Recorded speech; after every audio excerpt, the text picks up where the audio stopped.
행위에서 난 것이 아니니 이는 누구든지 자랑하지 못하게 함이라. 아멘. 이 구원을 받는다는 것은 죄의 사함을 받는 것을 말하며 죄 사망에서 영원한 생명을 얻는 것, 이것이 바로 구원을 받는다 말하고 있습니다. 그런데 이 구원은 사람들의 의지나 우리 행위에 의한 것이 아니라 오직 예수 그리스도를 믿는 믿음으로 구원을 받는다 말씀하고 있습니다. 사도 바울은 이와 같이 구원받는 것을 바로 하늘의 신령한 복을 받는 것이다, 하늘의 복을 받는 것이다, 이렇게 말씀을 하고 있습니다.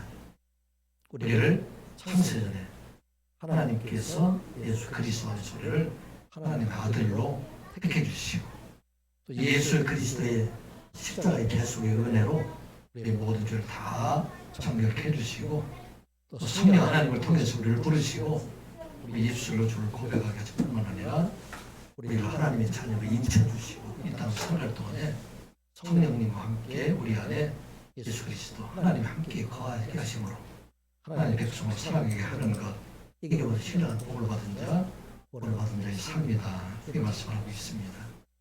제가 예배하는 모두는 예수 그리스도를 믿음으로 구원받은 자 되었음을 믿는 여러분들 되시기 바랍니다. 여러분 성령께서 인쳐주시고 우리 안에 천국 백성으로 우리 안에 성령을 함께 계시는 하나님께서 이 시간도 여러분과 함께 거하심을 믿는 자가 되시기 바랍니다. 이런 성도들이 세상에 살아갈 동안 우리가 어떻게 살아야 되는가? 이제 죽었던 옛 행실에서 떠나서 이제는 성령을 따라서 의로운 사는 거룩한 백성으로 하나님의 백성으로 살아가라, 그렇게 말씀을 합니다.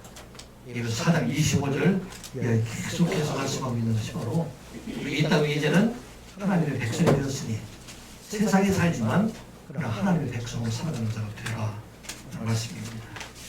유혹의 욕심을 따라 사는 옛 생활을 습관을 벗어버리고 이제 우리 이 땅에 살아갈 동안에 거룩한 백성으로 살아가라 말씀입니다. 삼위일체 하나님, 그 하나님과 늘 함께 계시기 때문에 우리는 그 하나님을 본받는 자가 되고 우리 마음속에 주시는 대로 우리를 따라 생각하는 자가 되라 하는 말씀입니다. 우리 몸이 이제 마지막 날에 구원받는 하나님의 백성으로 살아가게 하기 위해서 이 땅에 살아갈 동안에 특별히 우리 몸으로 죄를 범하지 말고 정결한 몸과 마음으로 살아가라. 우리가 예수 그리스도를 연합해서 이제는 빛의 자녀가 되었으니까 이 땅에 살아갈 동안에 우리는 빛의 자녀로 살아가라. 하나님께서 지혜를 주신 그 지혜를 따라서 하는 자가 되라, 이 말씀합니다. 여러분들 어때요? 그렇게 살아가려고 여러분들 애쓰십니까? 아마 애쓰실 것이에요. 왜냐하면 여러분들 교회에 와서 기도할 때마다 지난 일주일 동안 이렇게 열심히 살려고 애를 썼음에도 불구하고 제가 또다시 세상을 따라 사는 적이 많이 있습니다. 그렇게 우리 고백하는 사람들이 많이 있습니다.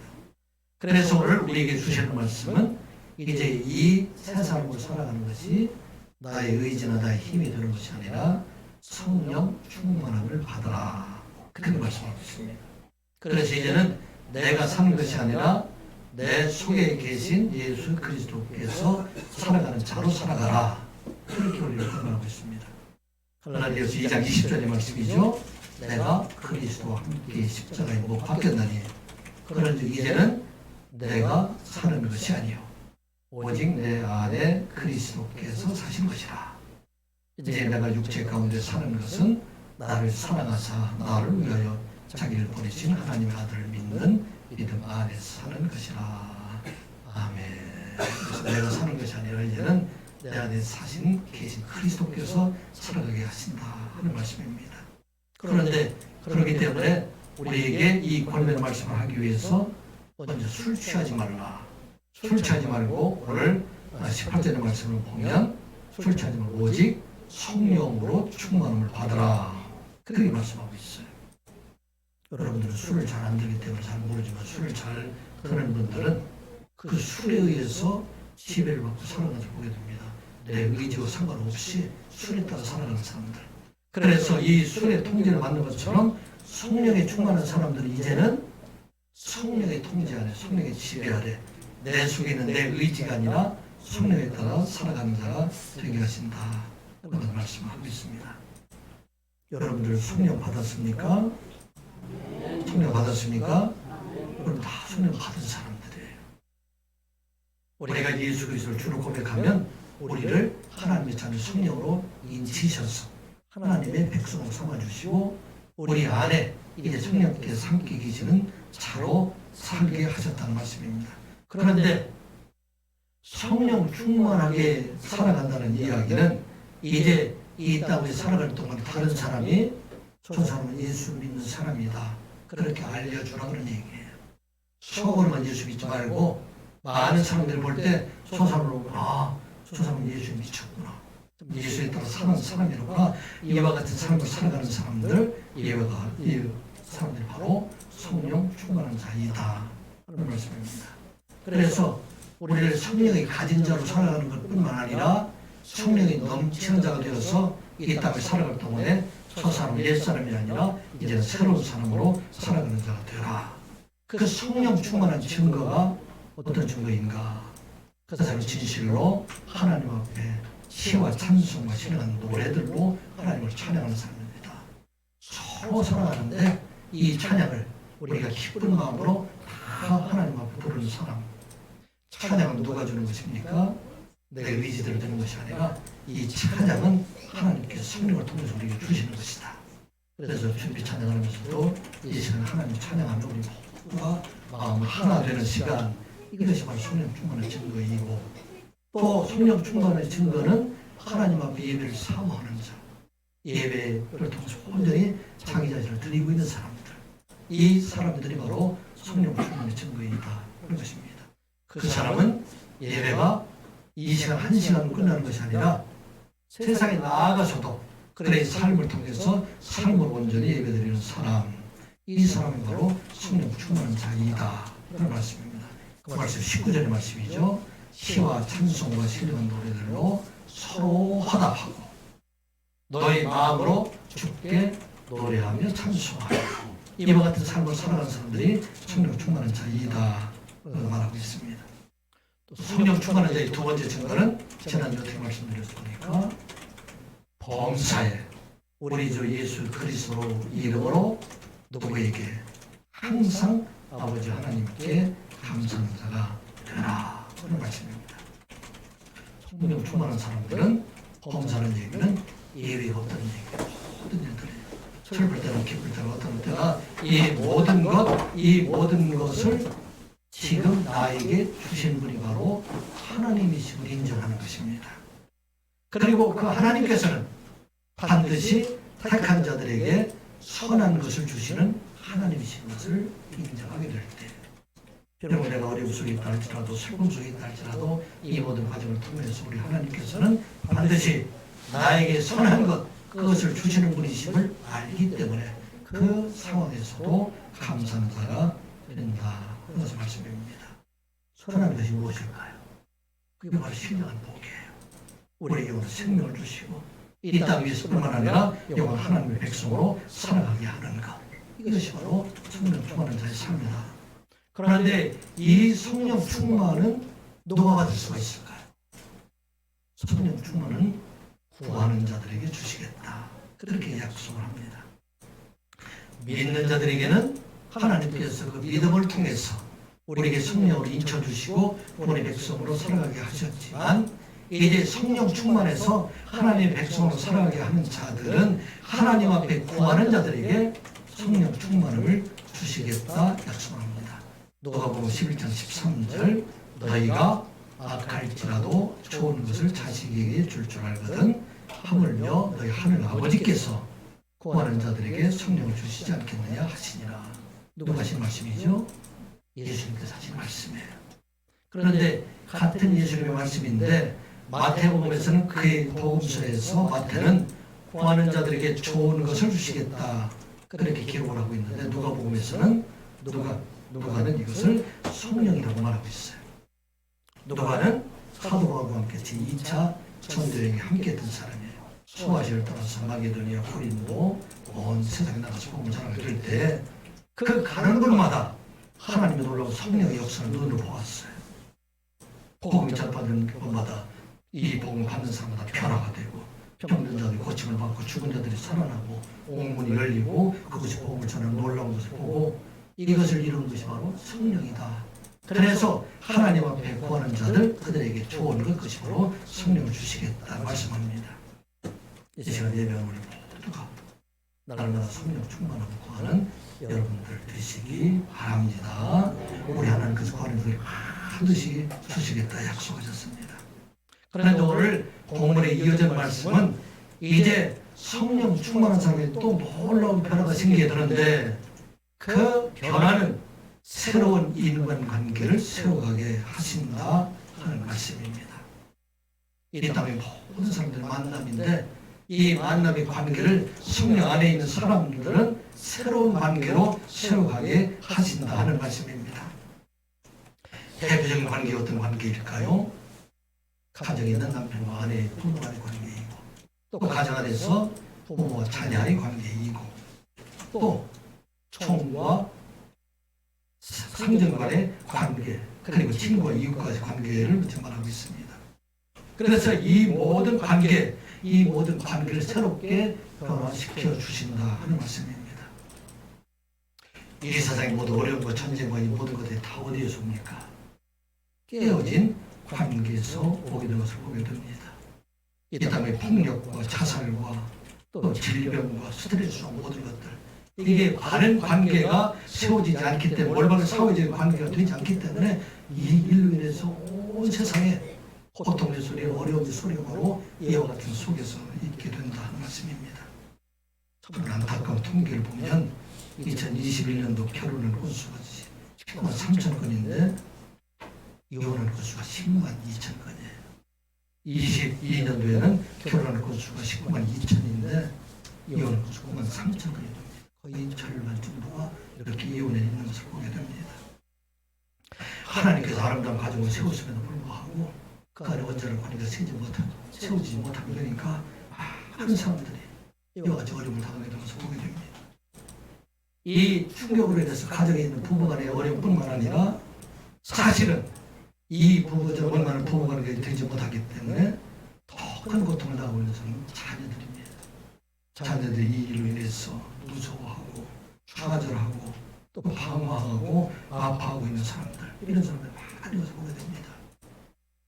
청소년 문제가 많이 있잖아요. 왜 그럴까요? 원만하지 못한 과정 때문에 그래서 이 일들을 이루게 됩니다. 제가 요즘 시간이 되는 데는 이렇게 새롭게 하소서 여러 가지 간증들을 이렇게 좀 많이 듣고 있어요. 그 사람 삶을 이렇게 변화된 모습 보기 위해 쓰고 있는데 어려워서 이 다에 돌아온 사람들, 방황하는 사람들 100%가 다 가정의 문제, 잘못된 부부간의 관계 이것들 때문에 모든 자녀들이 방황하고 실망하고 넘어지다 마지막에 그들 하나님을 만나고 돌아오는 사람들을 수많은 사람들을 보게 됩니다. 가정의 문제일까요? 직장에서도 요즘 문제가 많이 있지 않습니까? 여러분들 직장 생활이 얼마나 힘들어요. 전에 같은 경우에 우리 사람만 눈치 보면 되는데 요즘은 옆에 사람도 눈치 봐야 되고 또 아래 사람도 눈치를 봐야 되는 것이 오늘 현실의 문제가 됩니다. 다 관계 문제가 됩니다. 오늘 우리 새로운 관계를 지금 주시는 것이 오늘 본문의 말씀입니다. 그런데 오늘날보다 더 힘들었던 것은 고대 근동의 인간관계는 더욱 지혜와 복종간의 관계였던 것을 우리가 보게 됩니다. 우리가 아는 것처럼 그 당시에는 여자와 아이들은 숫자에 세질 않았어요. 그와 같이 가장 비천한 그런 존재라고 생각했던 사람들. 그래서 그 사람 인권이라는 것이 있을 수 없어요. 그리고 총과 주인의 관계에는 총들은 주인의 재산으로 인정된 때였었습니다. 이 총 사고 팔고의 어떤 때였습니다.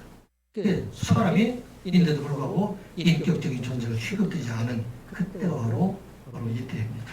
사도 바울이 지금 이 말씀하는데 그런데 오늘 그리스도 안에서 새 사람이 된 우리에게 놀라운 그런 선언을 하고 있어요.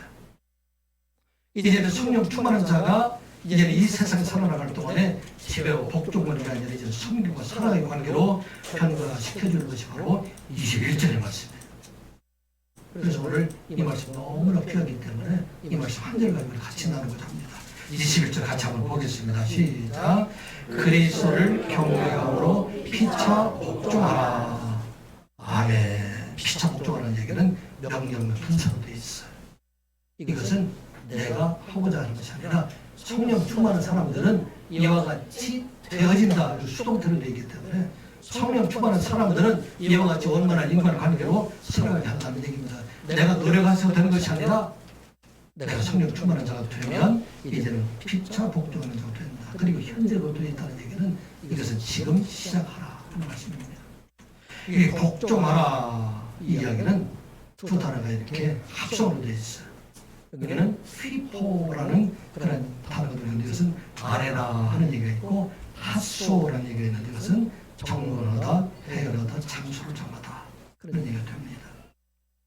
상대방이 있을 때 내 자리를 상대방의 아래에 세워놓으라 그런 얘기입니다. 그래서 이 아래 자리에서 위에 있는 사람들 상대방을 섬겨주라 그렇게 말씀을 하고 있습니다. 전에는 아내와 남편, 부모, 자녀, 상대와 종의 관계 이것은 상의 관계로 인정을 했었어요. 사람들이 생각할 때는 남편이 높은 자리, 또 부모가 높은 자리, 또 주인이 높은 자리, 상대이 높은 자리 그렇게 생각을 했습니다. 그런데 이제 서로 복종하는 이야기는 상대방, 그 사람을 높은 자리에 앉게 하라 하는 말씀입니다. 왜 그런 얘기가 들까요? 우리 모두는 다 동일한 사람, 동일한 하나의 동일한 인격을 가지고 있는 사람들이 된다는 얘기입니다. 갈라디아서 3장 28절의 말씀을 보면 너희는 유대인이나 켈라인이나 종이나 자유인이나 남자나 여자나 다 그리스도 안에서 하나님이라. 전에는 순서가 정해져 있어요. 남편 안에 순서가 정해져 있고 부모 자녀의 순서가 정해져 있고 그 다음에 종과 상대의 순서가 있는데 이제는 그 순서가 없다는 얘기입니다. 사람들이 생각할 때 헬라인이 유대인들보다 월등하다 생각을 하고 남자가 여자보다도 월등하다고 생각하고 주인이 종보다 월등하다고 생각했는데 이제는 높은 자리가 내가 아니라 상대방을 높은 자리로 내려놓고 그리고 나는 낮은 자리에 앉아있는 자가 되라 하는 말씀입니다. 놀라운 선언이에요. 이 당시에 할 수 없는 선언입니다. 그러면 여러분들 아내들에게 물어봅니다. 남편과 아내 중에서 누가 높은 자리에 있을까요? 누가 높은 자리에 있을까요? 누굴 높은 자리로 높여줄까요? 남편들에게 물어봅니다. 여러분들은 아내와 남편 중에서 누굴 높은 자리에 둡니까? 아내를 높은 자리에 두라 하는 얘기입니다. 이게 오늘 주신 말씀이에요. 서로 피차 복종하는 이야기는 내가 낮은 자리에 있어서 그래서 상대방을 높은 자리에 두라 하는 얘기입니다. 이건 부모 자식 관계와도 마찬가지라는 얘기예요.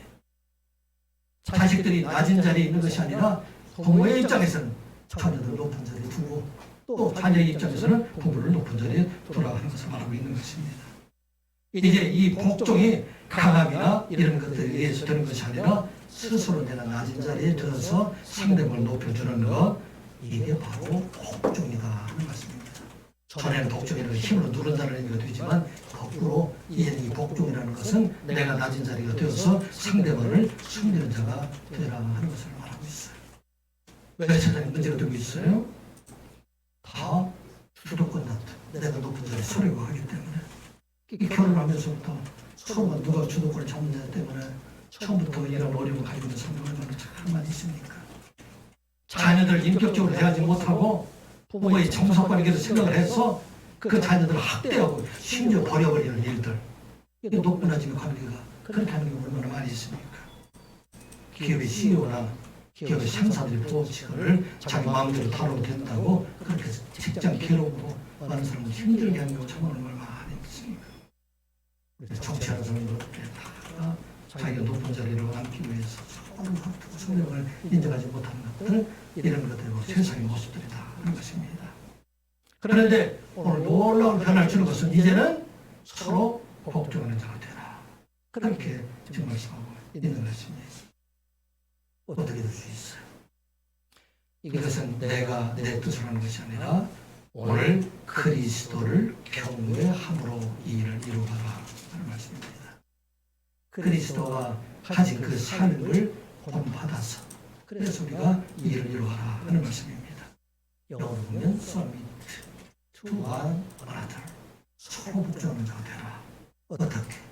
out of reverence of Christ 예수 그리스도를 경외하는 그런 마음 가지고 하라 하는 말씀입니다.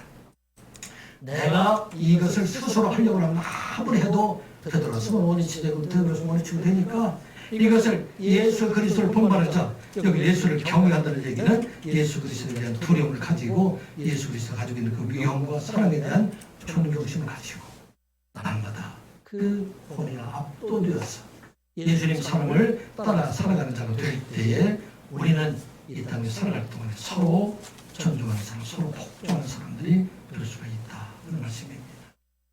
예수님 어떻게 되어 있는데요? 예수님께서는 하나님이십니다.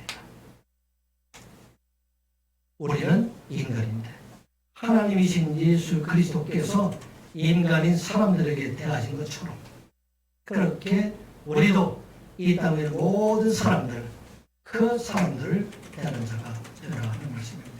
우리 중에 하나님보다 높은 사람들이 누가 있어요? 세상의 완성을 권력가지고 사람들을 누리려고 하지만 그런데 그 높은 자리를 가지고 그것을 밑을 누르는 것이 아니라 그들 섬겨를 주는 자로 살아가라 하는 것을 말하고 있습니다. 그래서 오늘 그리스도를 본받는 자로 살아가라 하는 말씀입니다. 어떻게 우리를 그리스도를 본받는 자가 됩니까? 예수님께서 가장 낮은 자가 되셔서 사람들을 섬기는 것처럼 우리도 우리의 자리를 가장 낮은 자리에 두고 세상의 모든 사람과 특별히 인간 관계에서 상대가 되고 있는 사람, 남편은 아내를, 아내는 남편을, 부모는 자녀를, 자녀는 부모를, 총은 밑에 상대들을 정말 그렇게 친구들은 서로 높여준 자가 되라 그런 말씀입니다. 예수님의 삶은 평생의 성님의 삶을 살으셨다는 것을 보게 됩니다. 예수님께서 세상에서 공생애로 살아가실 때는 30년 동안 부모를 일찍 아버지를 내리고 목수로, 그래서 목수로 내서 사실은 10년 일이 됩니다. 이렇게 자기 어머니를 섬기고 형제들을 섬기는 자로 사시고 공생애를 시작하면서 그는 예수님의 세상의 병든 자, 방황하는 자, 버림받은 자, 세상의 모든 자들을 섬기는 자로 사셨습니다. 예수님이 섬김을 받았다는 이야기는 성경 말씀 안에 거의 기록이 되어 있지 않습니다. 예수님께서 섬김을 받았다는 이야기는 가로 예수님을 집에 잔치자리에 초대해서 예수님을 대접했던 일들, 그리고 이제 십자가 앞에 두고 마지막 잔치자리에서 한 여인이 옥합 향유를 깨웠어. 그것을 가지고 예수님의 머리에 붓고 자기 발로 그것을 씻어주는 것, 이와 같이 섬김을 받았던 것 이외에는 예수님께서는 거의 섬김을 받으신 일이 없고 섬기는 일을 하셨던 것을 우리가 보게 됩니다. 예수님 말씀하셨죠. 인자가 온 것은 섬김을 받으려 함이 아니라 도리어 섬기려 하고 자기 목숨을 많은 사람의 대속물로 주려 함이니라.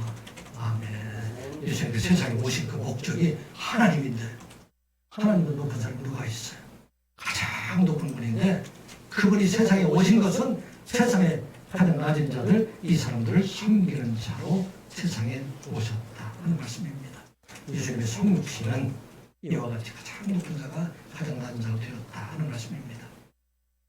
예수님의 섬김의 절정은 예수님께서 제자들과 마지막 밤 유월절 만찬을 잡수시기 위하여 그 모이시던 베다니에서 그곳에서 다락방을 가셔서 제자들의 발을 씻기신 일들, 이게 바로 가장 섬김의 절정이 됩니다. 당시 예수님께서는 유월절 전에 어디 계셨냐면 베단이라는 곳에 계셨어요. 그런데 베단이라는 곳은 지금 예루살렘 동쪽에 있는 곳입니다. 이곳에서 예루살렘 성 안에 있는 마가의 다락방을 올라가기 위해서는 이런 밑도시와 아래를 연결시는 그런 계단을 올라가야 되는데 그 계단 옆에는 당시 대제사장이었던 가야바의 집이 그곳에 있었기 때문에 그곳을 가게 되면 들킬 수가 있어서 위험하기 때문에 그래서 이들이 흰놈의 골짜기라는 곳을 돌아서 이렇게 하게 됩니다. 근데 여러분 아는 것처럼 이 흰놈의 골짜기라는 것은 이스라엘의 각종 우상 숭배했던 것이 바로 흰놈의 골짜기예요. 거기서 자녀들 불살로 이제부터 우상들이 제물을 드렸던 그런 곳이 되고 그곳에 무덤들이 있는 곳이 되고 우상 숭배했던 곳이 되기 때문에 사실 그곳에 지나간다는 얘기는 정결함을 잃어버렸다는 그런 얘기가 됩니다. 그래서 이제 유월절 음식을 나누게 될 때 우리가 잘 아는 것처럼 유월절은 네 잔의 포도주를 마시게 되는데 첫 번째 포도주를 마시고 난 다음에 그 다음에 손을 씻는 의식이 있어요. 그래서 손을 씻고 깨끗한 마음으로 이렇게 가야 되겠다. 돌아가시고 났는데 아무도 움직이지 않았습니다. 아무도 손을 씻을 물을 준비하지 않아요. 그때 예수님께서 일어나시게 되죠. 이들의 마음은 어떤 마음이었을까요? 그들은 이미 예루살렘 올라오면서 서로 다퉜어요. 어떤 다툼입니까? 야고보 요한이 그의 어머니와 함께 와서 예수님께서 이제 예루살렘 올라가시면 좌우편에 하나님 야고보를 세워주시고 하나님 요한을 세워주십시오. 얘기하려니까 제자들이 분노하면서 그들이 가져야 되는 건 서로 책망을 갔습니다. 그 6월절 만찬의 자리에서도 사실 이 자리대로 서로 다툼이 있어서 그 마음속에 불편한 가운데 있었어요. 그런데 예수님의 좌우편에 누가 앉았어요? 요한과 가룟 유다가 좌편에 앉고 그다음 말석에는 베드로가 자리에 앉게 됩니다. 그때 예수님께서 자리에 일어나셔서 대를 가지시고 또 겉옷을 벗으시고 수건을 허리에 두르시고 제자들의 발을 씻기시고 그 두르신 수건으로 제자들의 발을 씻겨주게 됩니다. 마지막에 베드로에게 차려왔을 때 내 발을 씻을 수 없습니다. 예수께서 말씀하시죠. 내가 지금은 알지 못하지만 네가 후에 나와 같은 양무리를 너희들이 치게 될 때 그때 내가 알리라. 요한복음 13장 14절 15절 내가 주와 선생이 되어 너희 발을 씻었으니 너희도 서로 발을 씻어주는 것이 오느니라. 내가 너희에게 행한 것이 같이 너희도 행하게 하려 도를 보였노라. 아멘. 제자들이 도를 보여주신 거예요. 호흡을 전하는 일들, 많은 사람을 가르치는 일들은 그들의 발을 씻어주는 것부터 시작을 해야 된다. 그런 말씀입니다. 높은 자리가 되기 위해서 많은 사람들을 구원하기 위해서 가정을 세우기 위해서 직장을 세우기 위해서 우리가 해야 될 일들은 뭐가 되느냐? 낮은 자리에서 섬기는 일이 먼저 되어야 된다. 이게 서로 복종하는 것들의 출발이 된다 하는 것을 말하고 있어요. 그러므로 우리 성도들의 삶은 무엇을 받을까 아니라 무엇으로 사랑하는 자를 섬기는 자가 되어야 될까 하는 것을 생각하는 것, 이게 바로 성도들의 삶입니다. 직업상, 직분상 받기를 좋아하는 그런 직업들이 여러 있죠. 목사의 직분은 사실 직업이라고 할 수 없지만 목사들도 그렇지 않을까 생각합니다. 성도들께서 목회자들을 사랑으로 섬겨주는 일은 참 귀한 일입니다. 진실로 하나님을 사랑하는 마음으로 섬겨주려 믿고 하나님께서도 기뻐하시는 일이라 생각이 됩니다. 목회자들의 생각은 달라야 됩니다. 이게 익숙해져서는 안 된다는 얘기입니다. 내게 주시는 일을 받는 것이 아니라 이것을 가지고 섬기는 자, 나눠주는 자, 이런 자로 살아가야 된다 하는 말씀입니다. 제가 가끔 인용하는 은학교회 한경기 목사님 감동적인 일화가 많이 있어요. 그 당시 은학교회는 우리나라의 재계와 종교의 가장 어떤 일을 사는 이런 사람들이 많이 다니던 곳이 바로 영락교회입니다. 목사님이 항상 좋은 선물들이 많이 들어와요. 옷들도 들어가고 또 먹을 것도 들어오고 하는 것도 들어옵니다. 목사님은 주시는 것에 감사하고 받는다고 해요. 그런데 그 다음날 되면 자기 어떤 목도리가 다른 사람들 바뀌는 노숙인들이 가 있고 주변에 있는 많은 사람들을 그 사람들이 자기 받으면 다 나눠주고 그래서 자기는 갖는 것을 다 이 섬기는 자로 찾았다 얘기합니다. 한국인 98세 남한 선생이 돌아가셨는데 그 남긴 것은 일인용 침대, 안경, 뜯은 양복 몇 벌, 나를 섬겼지 전부라고 합니다. 평생 한국인 목사님은 자기가 있는 것을 섬기는 자로 살아갔다. 누구처럼? 예수님처럼 살아갔다. 이 말씀입니다. 우리 예수님께서 세상에 남긴 것이 무엇이 있을까요? 예수님께서는 십자가에 죽으실 때 자기가 입고 있는 겉옷은 병사들이 넷이 나눠서 갖게 되고 속옷은 재밌고 갖게 되고 그리고 마지막 십자가 위에서 피 한 방울까지 그리고 물 한 방울까지 다 본인을 대속을 위해서 주셨다. 이것을 말씀하고 있는 것입니다. 오늘 우리에게 주신 것 왜 주셨을까? 왜 우리에게 채물도 주시고 권세도 주시고 명예도 주시고 지식도 주시고 지혜를 주셨는가? 왜 우리를 높여주셨을까? 우리 하나님 축복해 주신 하나님이시죠. 여러분들 구하게 될 때 우리에게 재물도 주시고 능력도 주시고 권세도 주시고 지혜도 주시는데 이것은 우리로 하여금 그 자리에 머무는 것이 아니라 그 자리에서 내려와서 상대방을 높이고 그들을 섬기게 하시기 위함이다. 이게 서로 복종함의 출발이라 하는 말씀입니다. 내가 내 스스로 높은 자리에 서려고 하는 것이 아니라 낮은 자리에 내려가서 그렇게 섬기는 자가 될 때 진실로 그게 바로 서로 복종하는 것이 되고 성령 충만한 자의 삶이 된다 하는 말씀입니다. 여러분들 너무 어려운 지금 부탁을 하고 있어요. 그런데 이건 우리의 힘이 아니라 성령의 힘으로 가능하다는 우리가 기억하고 여러분들이 이제는 낮은 자가 되어서 내가 주신 그 모든 것을 내려놓고 상대방을 섬기는 자로 살아가는 저와 여러분들이 되시기를 주님의 이름으로 축복합니다. 우리가 또 기억해야 할 것은 모든 사람들이 다 동일하게 고귀한 인격을 가진 자임을 우리가 인정하고 그 사람을 사랑하는 자가 되어야 된다. 그런 말씀입니다. 많은 사람들은 어떻게 판단하죠? 그 사람 신분을 판단해요. 성별을 판단하고 그들의 능력을 판단하고 그게 가진 것을 판단하고 있지만 우리 모두는 하나님 앞에서 동일한 하나님의 자녀이다 하는 것을 잊지 말라 하는 것입니다. 유대인들 특별히 바리새인들은 자기가 스스로 다른 사람들과 다르다고 생각을 해요. 그래서 세리와 죄인들은 함께 거할 수 없다고 생각을 합니다. 이방인들과는 같이 음식도 먹을 수 없는 사람들로 생각을 합니다. 그런데 예수님께서는 어떻게 말씀하셨어요? 모든 사람들이 다 하나님의 자녀이다. 그렇게 말씀을 합니다. 영접하는 자, 곧 그 이름을 믿는 자들에게는 하나님의 자녀가 되는 권세를 주셨으니 이는 혈통으로나 육정으로나 사람의 뜻을 하지 아니하고 오직 하나님께로부터 난 자들이니라. 아멘. 모두는 다 하나님의 나라에서 다 동일하게 한 가지 직분만 가지고 있어요. 신분만 가지고 있어요. 어떤 신분? 하나님의 자녀가 되었다 하는 것입니다. 하나님의 나라에는 남편도 아내도 없고 하나님의 자녀이고 부모도 자녀도 없고 하나님의 자녀이고 전부 다 상대이 없고 모든 사람들이 다 하나님의 자녀이다. 동일한 신분을 가지고 있다 하는 것을 말하고 있습니다. 그래서 이제 우리가 사람을 만날 때마다 그 사람들이 입은 옷이나 그 사람이 가지고 있는 신분이나 그 사람이 있는 재물 이런 것을 보지 아니하고 그 모든 사람들이 다 동일한 하나님의 백성, 그러나 하나님의 자녀이다 하는 것을 인정하는 자가 되라 하는 말씀입니다. 왜 우리가 복종하지 못하고 있어요? 상대방의 신분을 보고 있기 때문에, 상대방이 가지고 있는 것들을 외모를 보고 있기 때문에. 그런데 이 모든 걸 다 내려놓으면 우리 모두가 다 하나님의 자녀이다 하는 것을 말하고 있습니다. 예수님께서 초막절에 예루살렘에 올라가셨을 때 이른 아침 성전에 가르칠 때 서기관과 바리새인 때 현장에서 가늠하다가 잡힌 한 여인을 끌고 와서 예수님 앞에 세우지요. 그런데 가늠한 상대 남자는 그 자리에 없었어요. 그리고 예수님께서 묻습니다.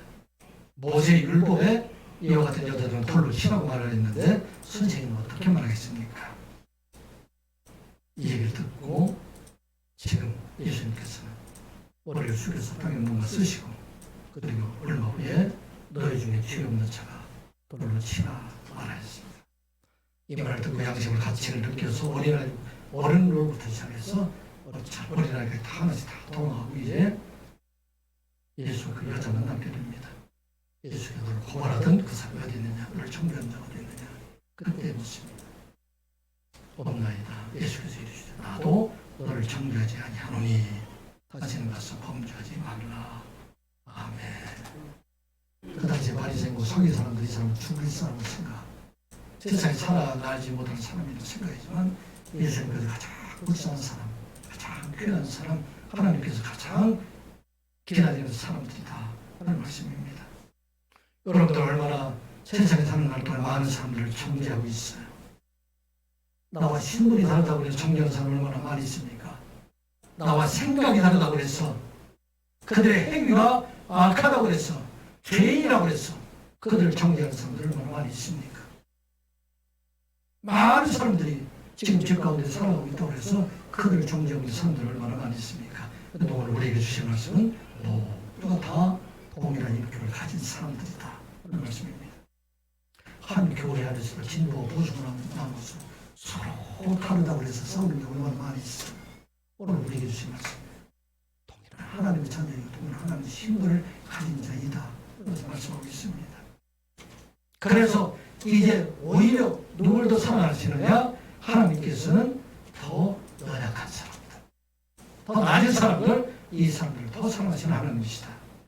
내가 너에게 이르노니 이와 같이 죄인 한 사람이 회개하면 하늘에서 회개할 것 없는 의인 아홉으로 말미암아 기뻐하는 것보다 더하리라.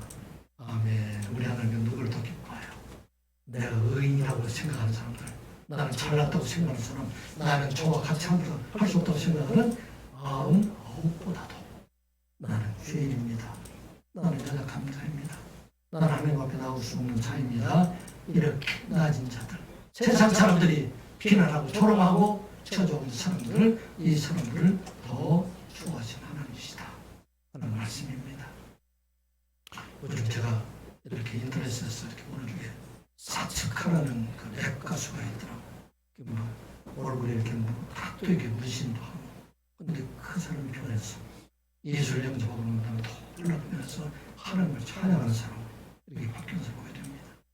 사람들이 그 얼굴 문신을 보고 저 사람은 도저히 하나님 믿을 수 없는 사람으로 생각하지만 하나님께서는 그를 귀하게 여기시고 동일하게 하나님의 자녀를 삼아주시고 하나님의 백성을 삼아주신다. 이것을 우리가 잊지 말아야 됩니다. 우리 여러분의 눈을 돌려서 사람들 여러분의 눈에 보이는 대로 판단하지 아니하고 그 사람들이 가지고 있는 고귀한 인격을 하나님의 사랑하신 자녀로 여러분들 생각하고 그들을 위해서 사랑하고 그들을 위해서도 기도하는 여러분들 되시기를 주님의 이름으로 축복합니다. 또 예수님 어떤 모습을 닮아야 될까요? 예수님은 양들을 위해서 목숨을 버린 것처럼 그와 같이 우리의 가장 귀한 것을 가지고 우리의 사랑하는 자들을 위해서 줄 수 있는 그런 자가 되어야 된다 하는 말씀입니다. 성령 안에 사랑하는 사람들은 이제는 친구를 위해서 자기 목숨을 버리는 예수 그리스도의 사랑을 본받는 자가 되라 하는 말씀입니다. 예수님께서는 친구를 위해서 자기 목숨을 버린다 그렇게 말씀하고 있어요. 요한복음 15장 13절부터 14절의 말씀이죠. 사람이 친구를 위하여 자기 목숨을 버리면 이보다 더 큰 사랑이 없나니 너희는 내가 명하는 대로 행하면 곧 나의 친구라. 아멘. 우리 예수님께서는 사랑하는 자들을 위해서 누구를 친구를 위해서 자기의 목숨을 버린다. 다른 말로 이야기하면 사랑하는 자 친구를 위해서 가장 내가 좋아하는 것, 내가 가장 귀하게 생각하는 것을 포기한다 하는 얘기가 됩니다. 성령 충만한 사람은 삶의 이제는 상대방 중심으로 한다는 얘기예요.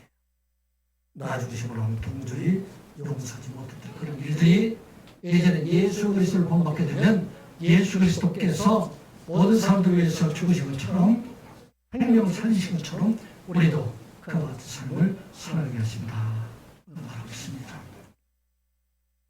하나님이 먼저 다니라고 하는 손양원 목사님 이야기를 너무나 잘 알고 있어요.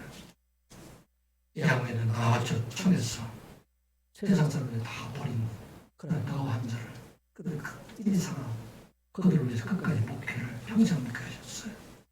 일제시대에서는 하나님을 사랑하고 교회를 사랑해서 신사참을 하다가 옥에서 파리를 맞게 되고 1948년도 요순 반란 사건 때에는 자기의 사랑하는 아들이었던 동생과 동인이 그래서 공산당의 죽임을 그 참으시도 하나님 앞에 열까지 감사로 하나님 앞에 감사를 드리고 자기를 죽인 자를 양으로 삼게 됩니다.